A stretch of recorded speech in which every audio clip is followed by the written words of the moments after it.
Welcome to the first Millennium Fellowship Global webinar. I'm so excited to be here and be the moderator for this first global webinar. To get started, we want to hear where you're from, what is your name, and what is the SDG that you're working right now, and what is one thing you want to take from this webinar. And while you start introducing yourself, I want to set up the agenda today. The first 5 to 10 minutes, we're going to be introducing our guest speaker, Stephen Fox. And immediately after that, we're going to be asking him a few questions for the next 20 minutes. And the rest of the time, we're going to open the floor for you guys to ask questions. So if you have any question during the webinar, please set it up like over there, and we're going to go back to that at the end. So yeah, I want to see all the comments in the chat box. And while we wait for you guys to introduce yourself, I want to start introducing the speaker. Stephen Fox is an international business leader experienced in climate education and social enterprise. For the past 5 years, Stephen was a CEO of Impact Global Education. At IGE, Stephen managed 4 brands in the international development and education space. With offices in 13 countries around the world, IGE deliver impactful programming in social entrepreneurship, gap years, and volunteering in the refugee, health, and education spaces. Steve comes from an international development and investment background, previously serving as a CEO of Think Impact and managing director at Sunisor Investment in Sub-Sahara Africa. At Susinoro, Steve developed and managed early-stage investment in the renewable resource, energy, climate finance, and sustainable agriculture spaces. Steve is an impact investor and philanthropist with interest in protecting climate and encourage girls' equity in developing countries. He serves on the boards of New England International Donors, the Remmer Family Foundations, Friend of Pecan Wetlands, and the Real Oyster Cult. He has a master in political economy from the University of London, School of Oriental and African Studies, and BA in international economics from the University of Richmond. He's passionate about ocean health, bossing sports teams, and meeting people from every country in the world. So I want to wake you, Stephen Fox. If you have anything that you want to say right now, this is your time to shine. Geez, thank you so much. I don't think I have anything to add. That seems very comprehensive and perhaps too comprehensive on my background. I'm really excited to talk to all of you. I guess one thing that was not included in the bio is that I was an MCN intern once upon a time, I think in the first class of MCN interns. So I have known it for many, many years and love to see the growth of MCN. I'm also, the Remmer Family Foundation also oversees the Millennium Oceans Prize, which was the 7th one, which was delivered. And by the way, Emily Nasita, the first winner, I see her on the call right now, which I'm very excited to see her. Yeah, I'm very passionate to talk to you guys about the Oceans Prize, as well as my background and work in climate and international development. Thanks. Yeah, thank you so much for this. So I want to start the Q&A, and I want to ask you a few questions. Feel free to extend your answers. The first question is, how did you start your journey to become a leader in social impact? When did you know that you were designated for a career in social impact? Did you always wanted this, or with the time you just figured it out? Right. Yeah, sure thing. I started my journey in social impact from a pretty young age. My mother works in philanthropic advising, which is a quick way of telling you she helps rich people where to figure out where to donate their money or come up with philanthropic strategies. So as a kid, I kind of followed her around and learned about the philanthropic side of social impact. I started that journey not only domestically. I'm from Boston, the United States, where I have now full circle come back to, but I also all around the world. My mom traveled a lot for work, and I also had a passion for it. I did not always know that I wanted to work in social enterprise or this type of work. It kind of became clearer and clearer that it was a way to both activate some of the knowledge that I had, and also the more that I got to know other social change makers and leaders, I became more and more inspired by their work, and found that kind of dual purpose of activating and leading work myself, but also coaching, helping, buttressing the work of others, which for me is just as rewarding. And now I'm a dad, father of two, and I can tell you that I'm probably doomed to a life of only coaching and supporting. It's the best. That is amazing. Thank you so much for sharing that part of your story. Like, my next question for you is, thinking back to your undergraduate years, are there any particular moment where you realize the power of social impact and why it is necessarily looking back at the lessons and experiences since you graduated from the university? What advice would you give to John undergraduate right now? Yeah, sure. So give you some perspective. When I was an undergraduate, they weren't the SDGs, they were the MDGs. And when I was at the Millennium Campus Network, one of the first tasks of our internship was trying to get a campaign to get signatures of young people in support of the MDGs in advance of large international summits on the power of various governments to support the MDGs more fully.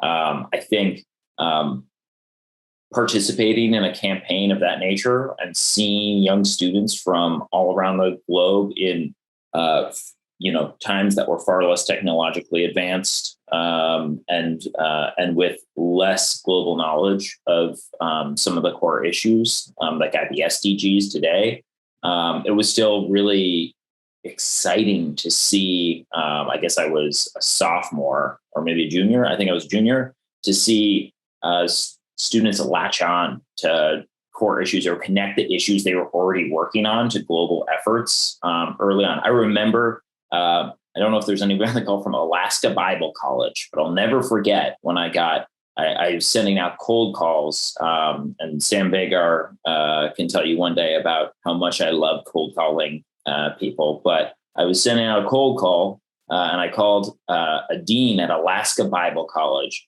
I remember having a 2.5-hour conversation with him, talking about all the great work they were doing and connecting it to the work of the MDGs. I hope that Alaska Bible College is as far flung for me as it was, is still a core member of MCN today. The enthusiasm of undergraduates and the ability to look past the skepticism of older folks is what makes this work so special for me and what makes your generation so important.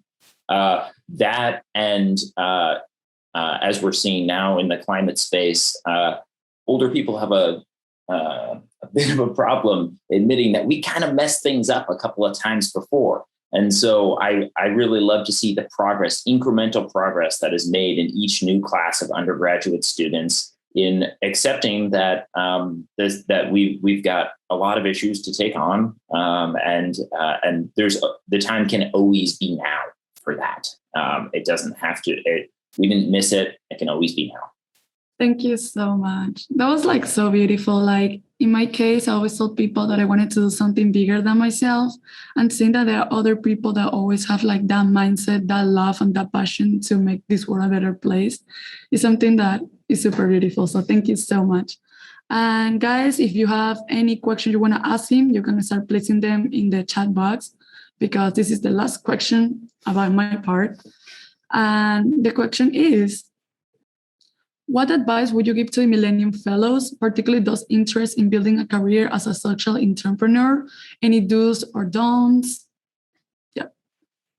Great question, and one that I've been asked before. So I think one of the first things is get into the work. The one thing that I see with a lot of social entrepreneurs, and I appreciate, or budding social entrepreneurs, and I appreciate it, is there's a real commitment to understanding the craft and understanding all of the knowledge building behind it. And that is one of the beauties of being on campus, right? Is that you're in the presence of other thinkers who can challenge you. But I think getting your hands dirty and getting out in whichever field you're practicing is essential. A lot of folks when they approach it are like, yeah, but I got to find a job in this place, or I got to build a resume or a background. I think in my personal journey, but in some of the folks that I've been most impressed by, social change makers I've been most impressed by, there is the journey of building that knowledge base, but there's also the necessity of getting out and diving deeply into the field that you're interested in. For one, you start to draw yourself closer to it and understand if you really like the practicing part of it, right? When we so often think about how we envision ourselves in this work, or how we can talk about this work. But then the actual practicing can feel very different. I can give you one really concrete example, which is when I was running Impact Global Education, we worked with a program in Greece working with refugees. It was a fascinating program. These are refugees primarily from Syria. And we were looking, it was a fascinating series of programs that was trying to particularly focus on issues around women and girls. One of the things that I so often saw was we would see tons of enthusiasm from campuses all around the world to jump into these programs and participate, but that the actual practicing of getting in there and working on a day-to-day level with people whose lives have been completely uprooted, feel utterly vulnerable, are in practice often utterly vulnerable, would weed out the folks who enjoyed thinking about this and talking about it and supporting it from a distance versus those who enjoyed practicing it. I think refugees is just work with refugees and humanitarian crises. It's just one example of a million different occupations that are good in theory for a wide variety of people until you get there on the ground and practice. And it doesn't mean if the first time isn't a charm, you shouldn't try again. But I would strongly encourage, the piece of advice I always give to folks is, even if it comes at the cost, in your mind, the cost of your career arc and the background that you want to build, make sure you practice it. Because you can spend your whole life preparing for something, but then if you dive into the ocean, you don't know how to swim, you got an issue.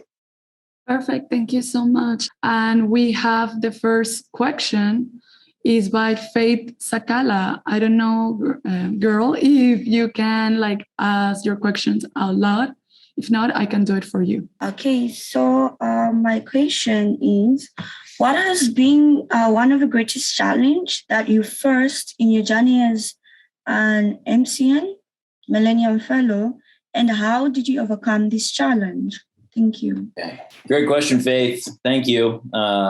Pretty cool that we got a sold out crowd here. Man, I'm feeling that's a little ego boost for me on a Monday morning. Appreciate all of you. Okay. What has been one of the greatest challenges for me at MCN, when I was at MCN, or taking on MCN? I think one of the biggest challenges while I was at MCN was trying to build profile of a project. And I'm sure many of you fellows are struggling with this right now, how to expand or scale the amount of people who are involved with, can draw attention to your small projects. I will tell you a funny story, which is that at the time, this being 13 odd years ago, one of the methods that we used was to try to draw the attention of celebrities to our cause. And like I said early on, coming back full circle, I love cold calling. And so I enjoyed in my early days cold calling celebrities, agents, managers, et cetera, to try to get them engaged and excited. My earliest get for MCN was Justin Bieber. I believe at the time he was about 14 years old. I'm older than Justin Bieber, just to put this in context. I don't know if many of you are Justin Bieber fans, but it was a huge get for us at the time. That being said, Mr. Bieber's personal interest at the time was in a group called Pencils for Promise, which I believe is still around. And it was, I think our hope was to draw him to back up the MCN and build a profile of the MCN. And he did shout out the MCN, but mostly it was about Pencils for Promise, which is great. I love supporting Pencils for Promise. Wonderful. But I think that that's a perfect illustration of the means or the ends to which we will go to try to draw visibility to projects, and that struggle to try to bring that to the forefront. I would say the lesson that I've learned from that journey, and it's something that I still run into today in my work of how to build profile of good work that people are doing, is to try to seek out the folks who are truly passionate about the work that you're doing and have real crossover. There are really simple ways you can draw this out when they start to reflect your vocabulary and or you reflect their vocabulary, or you just start to sync up and can't stop messaging each other about this. And if you're not somebody who's a big communicator, like, just try it out. Pretend you're having a conversation or a text conversation with somebody and just go back and forth about one little issue there. Build that way in the beginning, and then you start to figure out your opportunities to build through these moonshots that have larger scale, like recruiting Justin Bieber, I guess, being one of them. Well, the next question is by Sumaya Jawed. I'm so sorry for the mispronunciation. Can you ask your question? Hello, hi. I'm Sumaya Javed. I'm really sorry I could not switch on my video because my internet is really bad right now. But I'm from Delhi, and I'm working on this project for providing water for the residents in Delhi, since Delhi would be running out of groundwater very soon. My question to you is that how would you suggest we could develop a network on field to work directly with the people without making them feel like outsiders or barging in their territory? Because a lot of people, when we try to engage with them on the ground, they're very hesitant towards activists or social workers because they feel like they don't really belong there, and rightfully so. So how do you think we should approach that? And thank you so much in advance.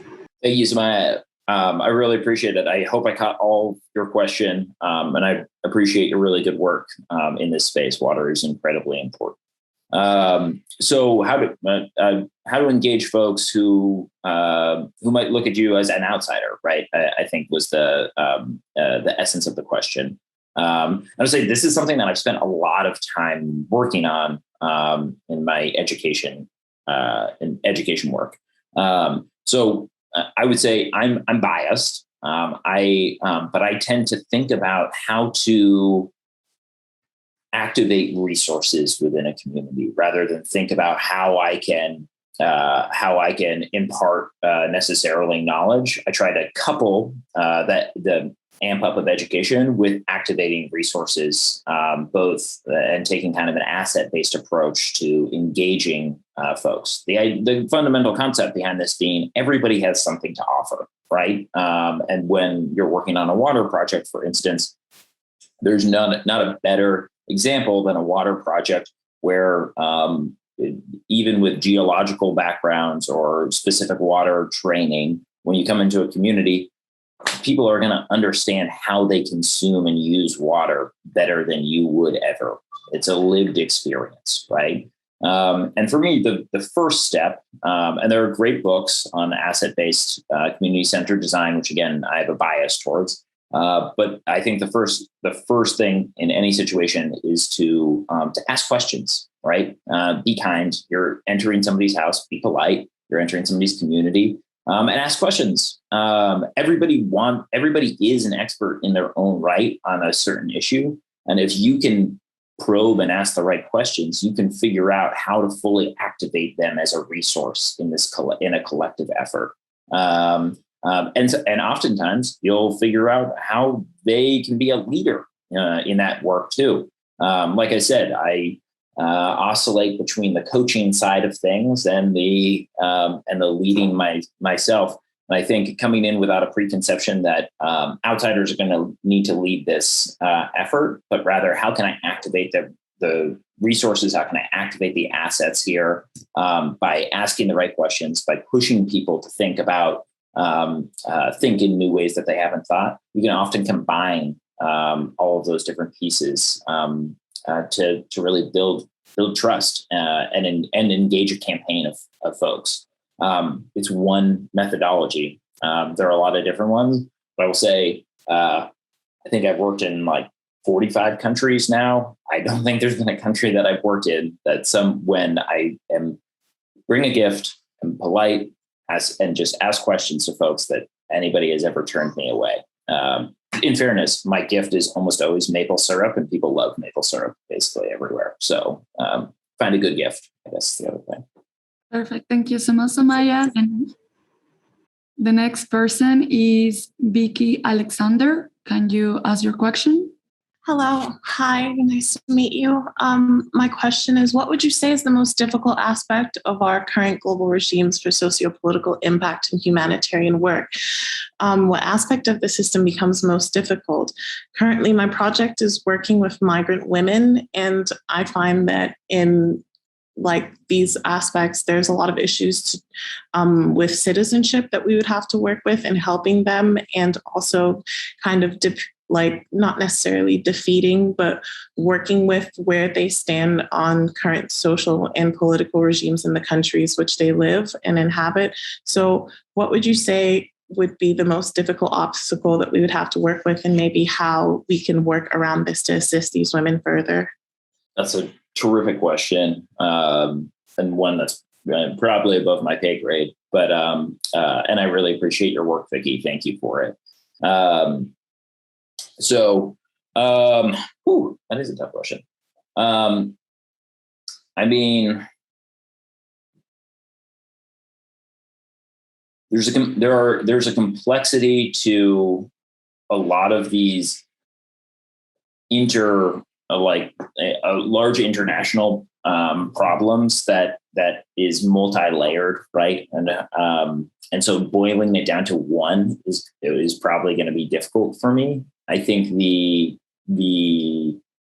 thing that comes to mind most often is that folks are often thinking in timeframes that are not aligned with problem solving, right? I'm seeing this most clearly in climate work, but in the work that the Remmer Family Foundation does in supporting women and girls, and in my work on the board of New England International Donors, supporting migration status of women.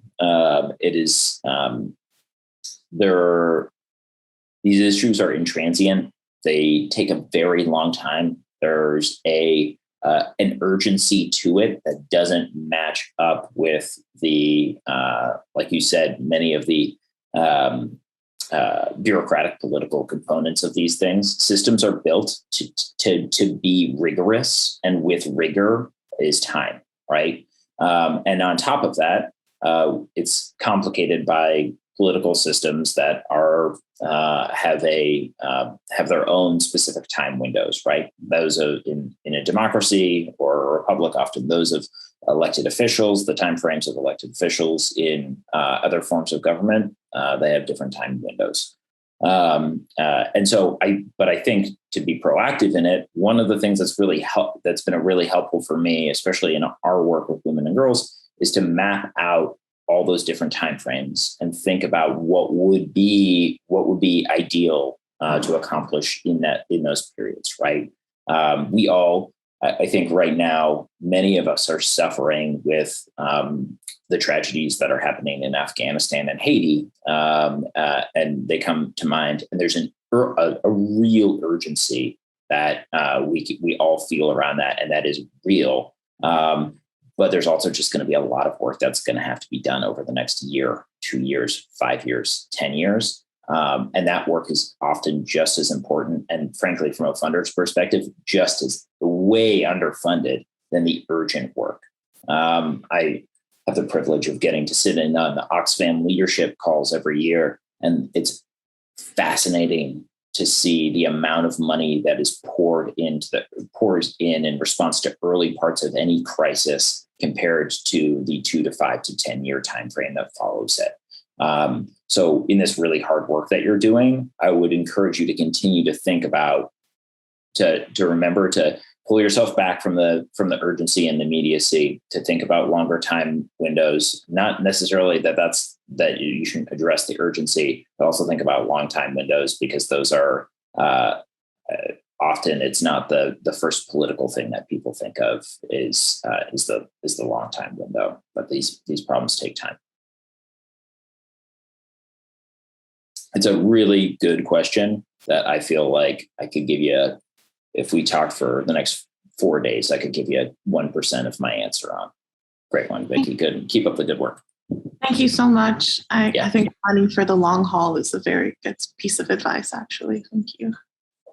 Cheers. Thank you so much for your question. The next person is Shivam Sharma. Can you ask your question, please? So the question I had is very layman question though, but I believe that it's going to be efficient for, I believe, most of us, that, how, if we are planning on building some sustainable projects, so how could we reach a wider audience than, basically expand our limits and build some sustainable networks for future, so that the project we are focusing on, working on, could go on for ages. Great. Thanks, Shivam. So if you're planning on building a sustainable project, how do you reach a wider audience? Great question. And one that, in the Oceans Prize, for instance, one that we've been thinking about for a long time. Luckily, the ocean is becoming much more of an area of focus to folks, but for a long time, it was kind of took a back seat particularly in international climate issues. So something that I'm familiar with there. Certainly, your question, how do you reach a wide audience, depends on the nature of the question. But I think a really strong communication strategy is among the most important when you're trying to build an audience. I think in the early days of a project, or even in the first years of a project, I think constantly testing your communication strategy with as many friendly audiences or non-friendly audiences as you can is crucial in order to start to reach a wider audience. It has the dual purpose of also starting to build a team of support in whatever campaign or project you're taking on. There's certainly, like, getting into logistics, like building some sort of web presence is really key. Remember today, I think most of you will be familiar with this given your age, but a lot of people I see, one of the biggest trip ups I see in social entrepreneurs that I coach and work with is they build their web presence for desktop versions and not mobile versions of whatever communication strategy they're going to take on. Remember that 90% of people your age are going to be interacting via mobile. So if you can find a cheap way to get your presence up online or a affordable scope to your organization, your project, remember to optimize for mobile. Logistically, like test your message against other audiences and try to develop thick skin, right, on a wider audience. You're never going to reach a wide audience if you don't, or you're not reaching a wide audience if you don't have a lot of people who fundamentally disagree with you. Took me a long time to figure that one out, but now I run head first into embracing that debate. And again, logistically, there are a lot of places you can find people who disagree with you. You just need to look. Right. And if you fundamentally understand your project, you can develop a communication strategy that's going to piss some people off, and you can find them and do because it'll help you refine your argument and figure things out. And then I think kind of the third piece I would say, if you want to reach a broader audience, you want to figure out how you want to get to scale is I use a little methodology that I really like, which is think of 5 wins in sequential wins, right? So if it's a communication thing, maybe your first win is I want everybody in my town, my community, my university. I want 50% of the people here to understand it. Maybe your next win or understand a project. Maybe your next win is I want to scale that out to 3 universities where, again, 20, 30% of people know that. Then I want to get it on the map of somebody, an advocate who can be really, really big for me and push it out. Go to 4 or 5 wins, really scale it up. 5 wins being like, this is the dream for me right now. And then as you are building the strategy, looking to get it funded or whatever it may be, make 3 wins something that you feel you can do right now. Like you could get there. You don't need support. Like if you worked your tail off, if this was something that obsessed you, you could get to those 3 wins and then make the 5 wins something that you're going to need help on.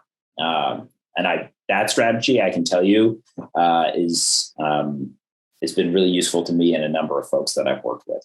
And it was passed on to me by a really bright guy who actually used to be the head of, they don't call it HR at the UN, but basically the HR at the UN. And I loved that advice. It was that one that he gave me that advice. And then the other advice that he gave me, which is not related to your question, Shubham, I'm sorry, but I will pass it on, was be the person in the office or in your employment group, not the person that says, hey, let's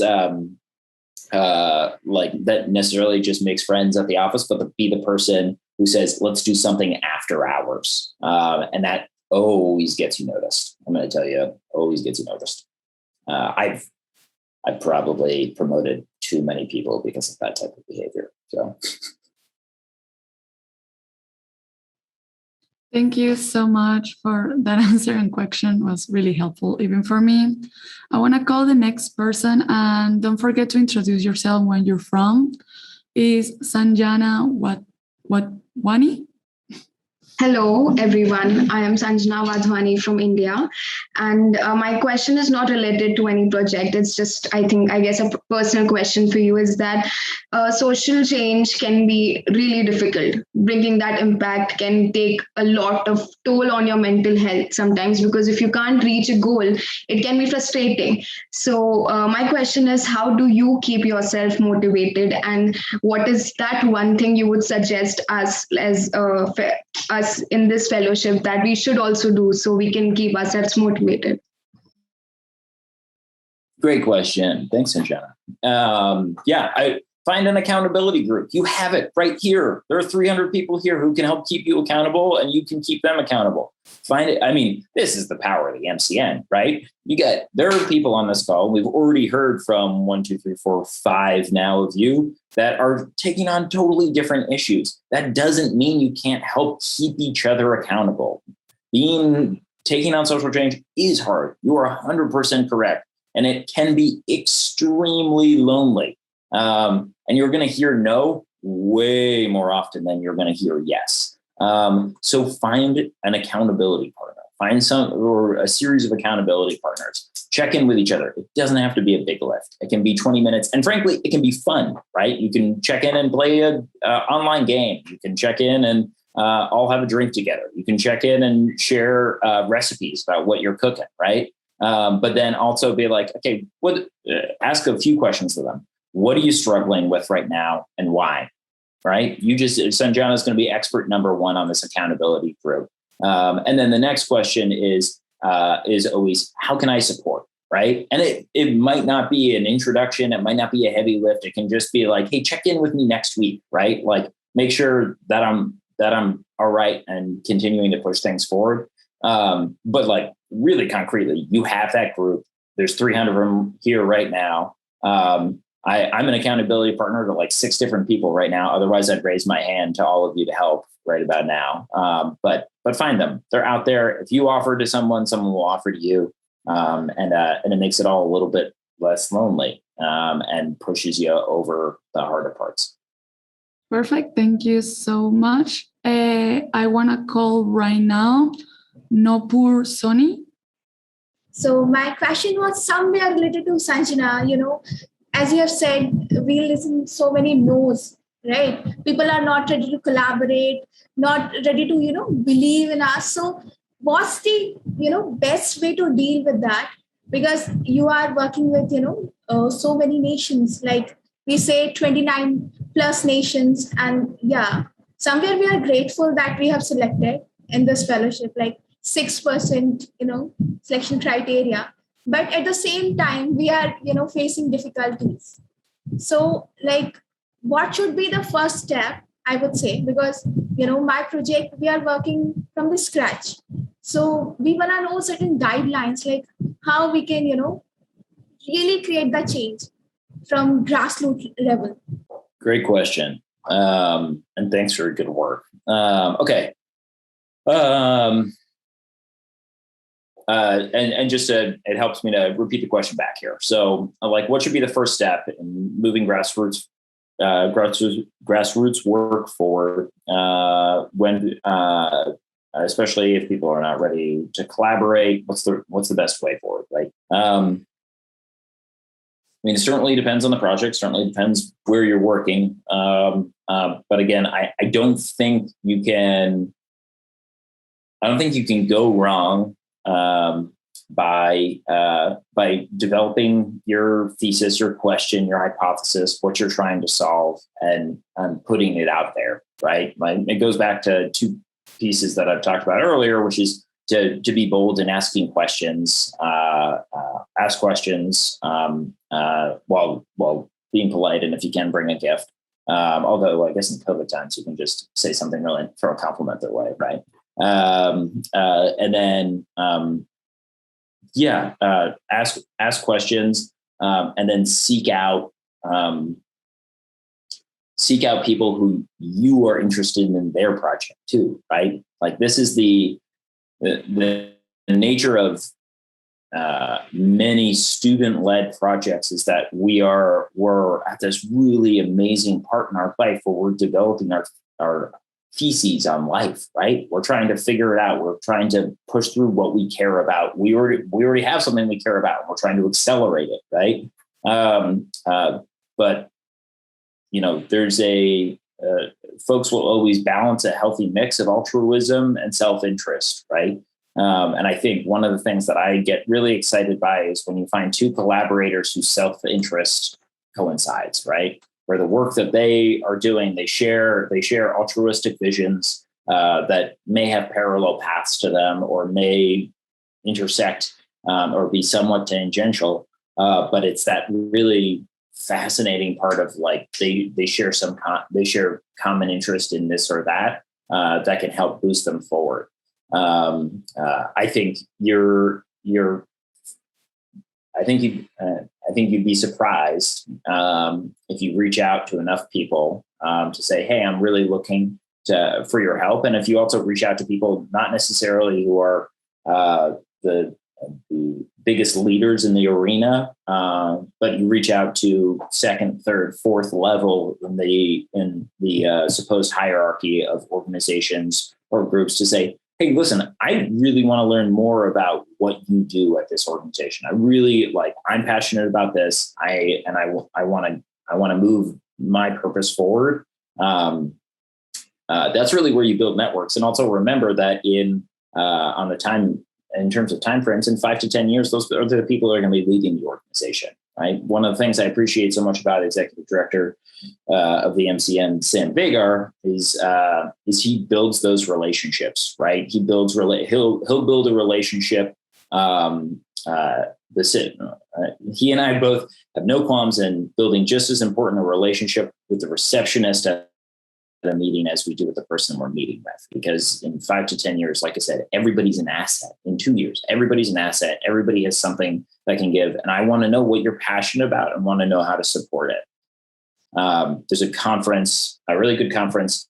It's kind of a little cultish. It's called Opportunity Collaboration. I think there's lots of fellowships you can apply for. So I'll have to ask Topher to thank me later for sending you all his way. But they do a really good job at the beginning of asking everybody at the conference to start every conversation they have with the words, "How can I help you?" When they start a conversation. And nobody gets sad about that as your first question. Perfect. Thank you so much. And I want to call the next person, Mohammed Shivirali. He says, our project concentrates on increasing the accessibility to mental health care facility and building a safe support system. Do you think the pandemic has caused people to feel helpless about their circumstances? And what can we do immediately at the ground level to make a big change? All right. Does the pandemic make people feel helpless about their situation? And how can we, on the ground, make a change? Hello, sir. Oh, hey, Mohammed. Yeah. Hi, sir. So earlier I wasn't able to unmute myself. Okay, so can you hear me? We can hear you. Yeah, okay. So she has asked the question. I would like to say that you're doing a wonderful job, and it's really nice to hear the things that you say. Thank you.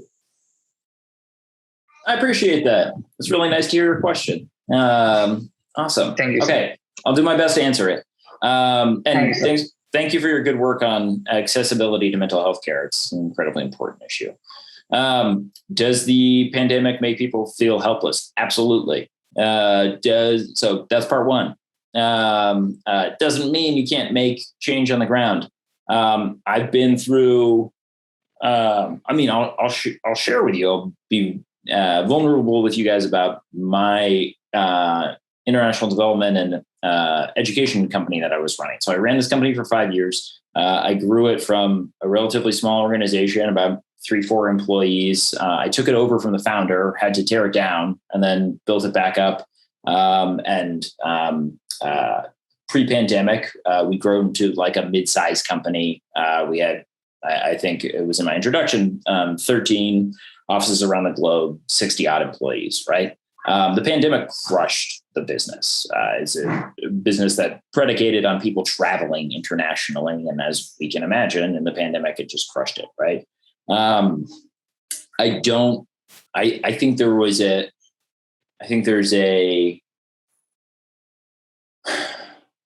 think there's a lot of people who are like, will feel helpless in that situation. The same way COVID has made people in a far worse way feel helpless by taking away their loved ones, by taking away their means of income, by taking away many things that are important to them.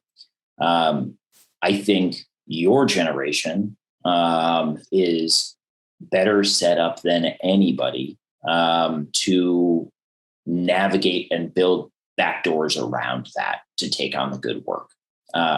You guys are more interconnected and more easily interconnected. You can build relationships online in a way that I still struggle greatly to. I am like the most awkward guy to.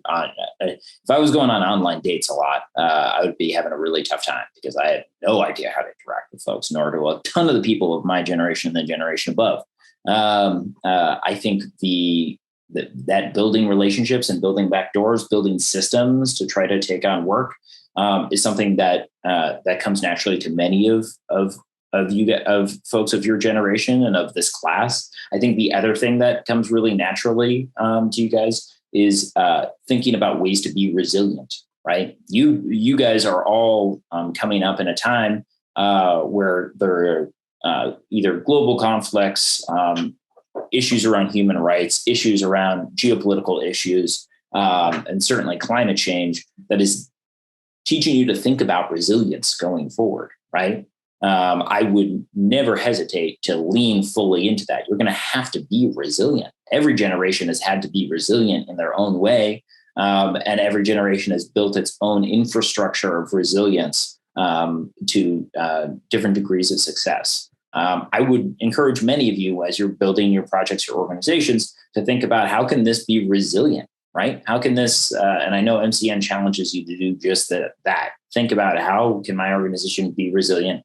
Can it stand the test of time? Does it need to stand the test of time? Can a good project be a 2-year project with a close, right? But I would encourage you have the tools around you to take it on that way.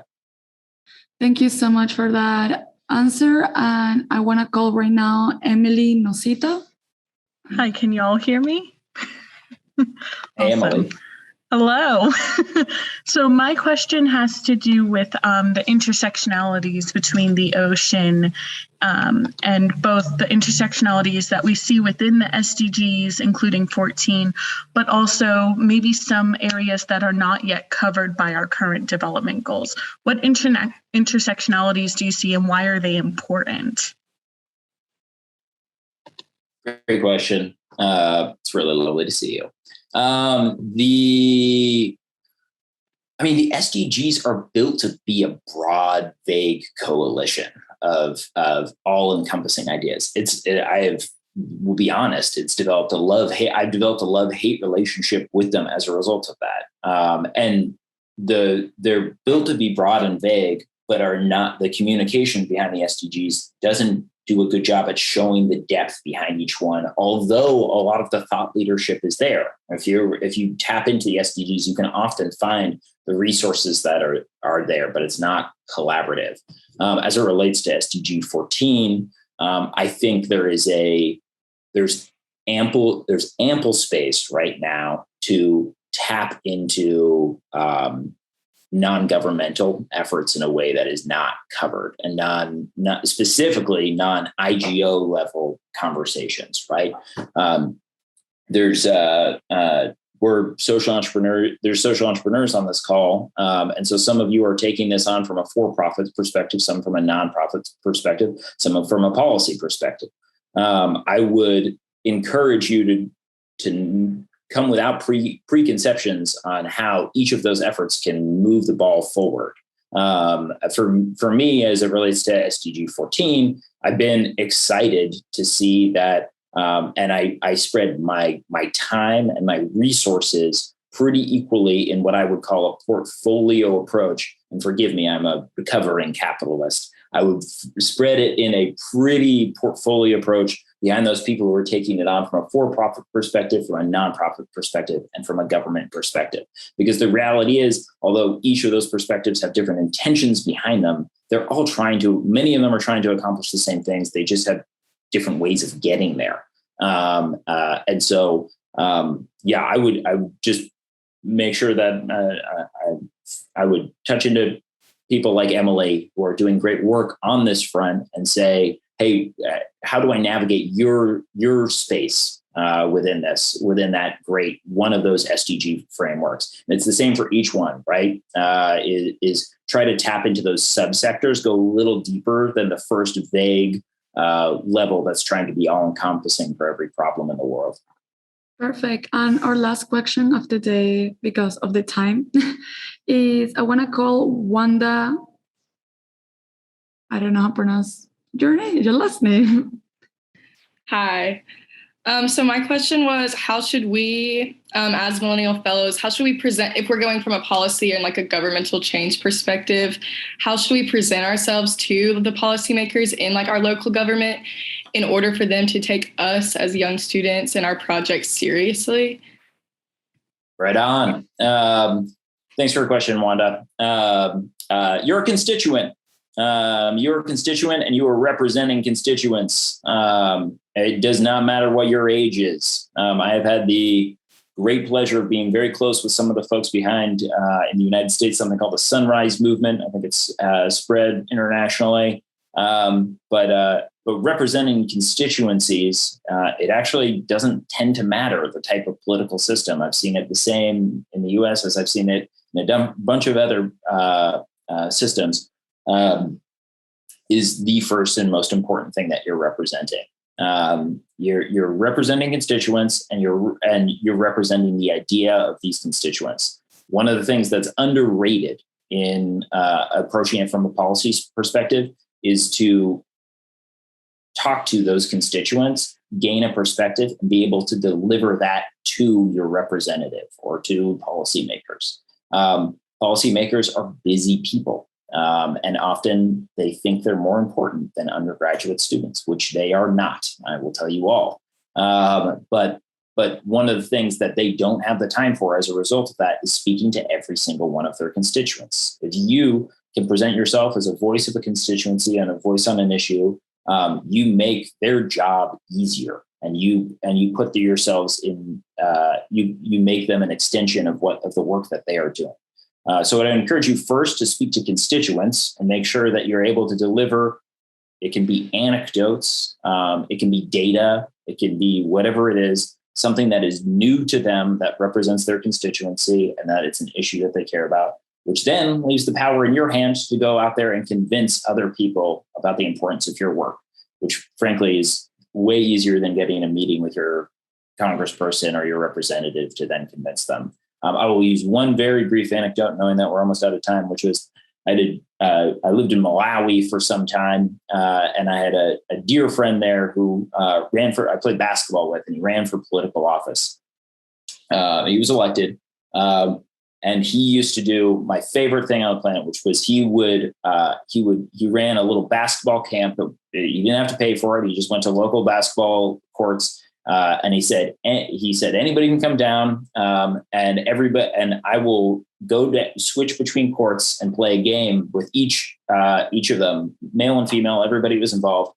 And I saw 80-year-old women on the basketball court. I saw 12-year-old boys. I saw everybody across, and the game would last for about one shot, and then they would all just sit there and talk. And I loved that approach. He and I fundamentally disagree on a ton of politics of Malawi, but I loved the approach, and I appreciate people who go out and talk to the constituents, represent the constituents, because goodness gracious, our politicians don't spend enough time with their constituents globally. Thank you so much. And now that we are closing time, we just want to say thank you so much for being here with us and give us your input. I don't know if there is any way we can connect with you. There is a shared email, because there are a few people that ask questions. We couldn't go through them, so they can send to you. And when you have time, you can answer to them. Yeah, find me on LinkedIn. You can share. That's the easiest method. If you find me on LinkedIn, I respond to the messages. Warning, my wife is 8.5 months pregnant, so I'm probably not going to respond to your questions if they come in the next week and a half or so. But I will get to them eventually. I promise you. And Noah, if you're there, you can share my LinkedIn. Perfect. Thank you so much. And yeah, this is the end of the webinar. Thank you all the fellows for coming. And remember that the next webinar is September 2nd, and it's come for serve. So don't miss the opportunity to meet these amazing speakers. Thank you so much for coming. Keep it up, guys. See ya.